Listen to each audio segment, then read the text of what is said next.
today I don't have a lot of news, but there were a few stories that came in today. So I'm just going to get right into it and start out with something that Cardinal Zen recently said. He said that Genesis 19 describes how God destroyed Sodom and three other cities with fire, saving only Lot, his two daughters, his son in law, and a few relatives. The most merciful God is so disgusted with LMNOP sexual behavior that this sin is so far away from God's plan for mankind. Because this sin is so far away from God's plan. His plan is for a man and a woman to be united in a dedicated and lasting love and to cooperate with God so that new life can be born and grow in the warmth of the family. Where does LMNOP come from? Is it innate? The result of unfortunate experiences. Medicine cannot give a simple answer, but from an ethical perspective, natural inclinations are certainly not sins. If one does not understand the LMNOP behavior is sinful, subjective ignorance prevents it from being an objective sin. But if people who know that objective good and evil does not help ignorant people to understand the truth, then it is definitely not true charity. LMNOP behavior not only destroys God's plan, but also obviously harms society and is more likely to cause personal tragedy. Wow. Okay, so Cardinal Zen is not done. He's saying Latin masses and criticizing LMNOP activity. Wow. Okay. Um, Very good. And he's in his 90s. I like that. Okay, another Leo bishop in the United States. Now, last week, I talked about a Leo bishop, and it was the new Archbishop of Mobile, Alabama. And there's a new Leo bishop in Austin, Texas. This is the Vatican announced that Pope Leo appointed Bishop Daniel Garcia of Monterey, California, as the next Bishop of Austin, Texas. Garcia, age 64, was ordained for the Diocese of Austin in 1988 and appointed its auxiliary bishop by Francis in 2015. Garcia, who is fluent in Spanish, was appointed the Bishop of Monterey by Pope Francis in 2018 and began his tenure in 2019. He was the ordinary of the diocese during the worldwide virus emergency. As bishop, Garcia refused to give Catholics religious exemptions from the experimental jab. According to Catholic news agency, the bishop cited Francis' enthusiasm for the injections in August 13th, 2021 letter explaining that neither he nor his priests would help Catholics refuse them. Garcia was an enthusiastic supporter of the process leading to the so-called Synod on Synodality. According to an interview with Heretical America magazine, Garcia felt that Pope Francis had given Catholics permission to identify some aspects of the Church which could be reassessed. Well, I'd like to reassess synodality. I hope that synodality is reassessed, although is there a reasonable hope? I don't know. Probably not. Okay, so more Leo bishops and more bad news with that last story.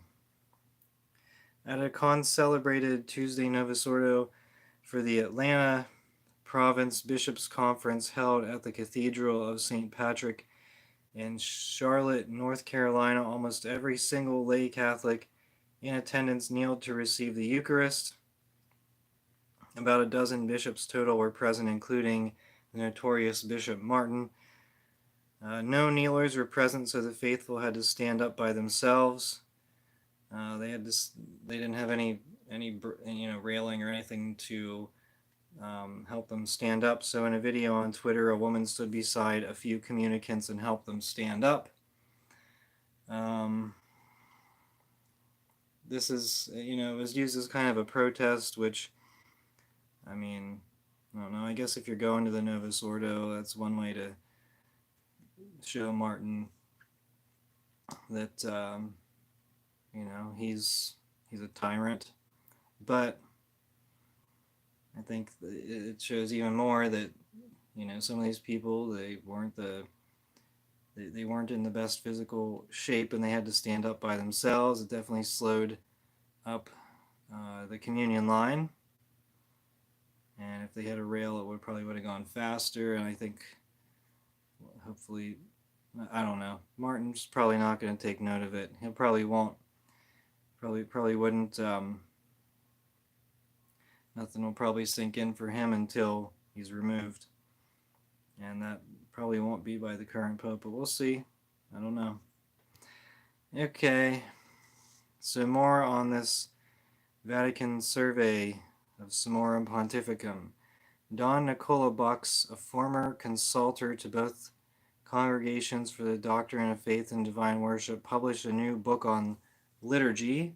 It includes revelations about the document Traditionis Custodes. The title is The Liturgy is Not a Show, the Questionnaire to Bishops on the Old Rite, a Weapon of Mass Destruction. It contains all relevant documents from the 2020 survey by the Congregation for the Doctrine of the Faith regarding the Mass and the Latin Rite. The documents confirm that Francis falsely claimed he issued Traditionis Custodes because bishops wanted it and it forced his hand. In reality, most bishops wanted to maintain their Latin Mass congregations.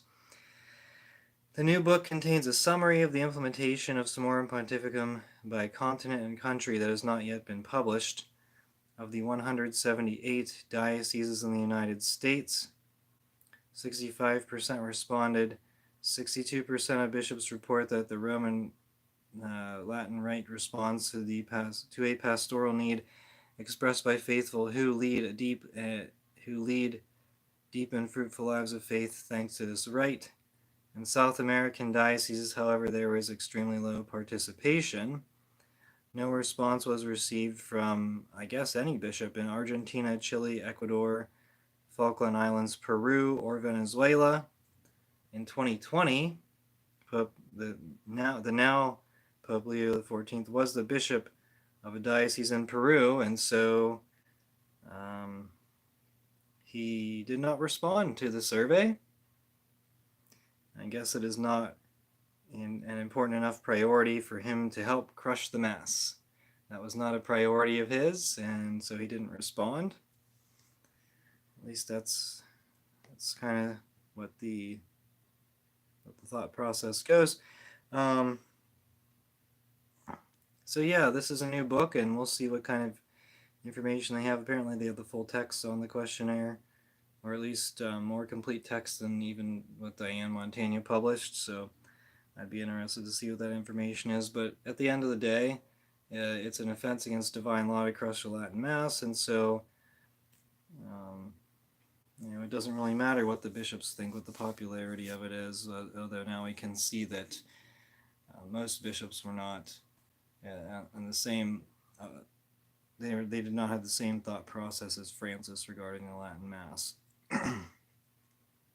That's nice to know, but a lot of them crush it anyway, at least ban us from the sacraments, and that for that, you can't really forget that. Okay, in a new interview, the head of the Augustinians says that Pope Leo will use his current holiday, at Castel Gandolfo to write his first encyclical and to weigh everything regarding appointments to the Roman Curia that will come after the summer. So there will be some fall replacements to the Roman Curia. That would be nice. I guess we'll see what happens there. Well, will it be nice? Or will it be a disaster? Will it continue the Francis Church? Will Kissy continue in his position? He's met with Leo like 5 times already. Will Roach continue in his position? He's proven himself fairly incompetent, as has Kissy. And will he continue appointing bus nuns? That's certainly pretty sad. But his encyclical, some people speculate it will be on AI. Will he use AI to write an encyclical on AI? That's actually interesting point, and it's I don't know, it's certainly relevant to the modern times. I mean, you know, if he wrote an encyclical on AI, it probably won't be bad. I mean, it'd probably be okay. I don't really have much interest in reading an encyclical on AI, but I mean, I'd much rather read one on modernism or you know current crisis in the church. But popes haven't been too interested in that kind of stuff since 1962. Sad to say. Okay, and this story that I found just before I went on air, let's see, Vatican rolled out a new way of being church in a 3-year synod plan.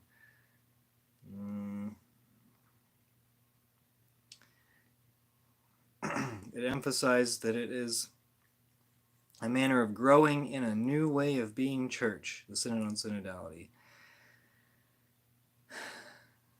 This comes amid much continued speculation about how Pope Leo will respond to the Synod and what line he might take with it. And there are actually a few interesting points here. Francis, in March, the Francis Bot approved a 3-year extension to the Synod. So the Eternal Synod. Okay. And it's a new way of being church. I mean, really, how far away are they getting from the Catholic faith that they have to take up Protestant slogans? I mean, they already tried to Protestantize the Mass, and now they're Protestantizing the slogans of the Church. Well, it's not the Church; it's it's the Vatican II Church. And this is the Leo Church. Now, Pope Leo has quietly formed 2 new study groups. One is dealing with the liturgy in synodal perspective, and the Statute of Episcopal Conferences, ecclesial assemblies, and particular councils. So, maybe making like women, giving women authority in dioceses, that would be an absolute disaster. And the liturgy in synodal perspective. So will Leo reform the liturgy? And that could be a good or bad thing. So in this LifeSite article, a synodal liturgy was highlighted by the October session's final document. The quote says, "Deepening the link between liturgy and synodality will help all Christian communities in the diversity of their cultures and traditions to adopt celebratory styles that make visible the face of a synodal church." Cardinal Hollerich stated that there were no plans for a liturgical revolution. But I don't know what the synodal liturgy is.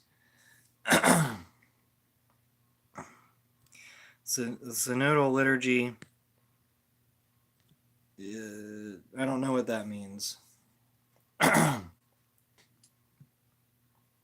So it's gonna be interesting. I mean, they're digging into they're digging deep into the Novus Ordo. They're really trying to dig their way in, but the reality is the Novus Ordo has only existed for a few decades, and by all accounts, it's been a complete flop. It's been a disaster. And what originally had great enthusiasm has turned into an aging congregation. So I'm looking to see if there's anything else interesting here. And it's all synod stuff. I mostly ignored. I picked up on a few things, but I think most people ignored the synod because it's heretical and it's a bold attempt to alter the Catholic faith, which it can't, it won't, because no one actually agrees with it. And in fact, you see these LMNOP masses come up here and there, and that's just what it is. I mean, that's sort of like the state of the Novus Ordo. The bishops won't do anything about it. Maybe they even support it, like Bishop Stowe, and there's other bishops as well. But that's the crisis in the church. And how egregious is the crisis in the church? Well, you're seeing it. And then if they create a new synodal liturgy, what are you going to do? No one cares. That's the thing. There was a mass for creation, a votive mass for creation that was just released by the Vatican. And no one cares. Again, no one's going to say that mass. Only a few hippies. And even then, it doesn't matter. They're just releasing this stuff because it's Francisy. I don't know. It doesn't make any sense. The Vatican is quickly, I mean, there's a new pope, and there's a lot of people wondering what he's going to do, and that's one way to make yourself quickly irrelevant, is to make this stuff that no one wants. So, okay, that's all I have. This has been a short show. Now, next week, I don't know.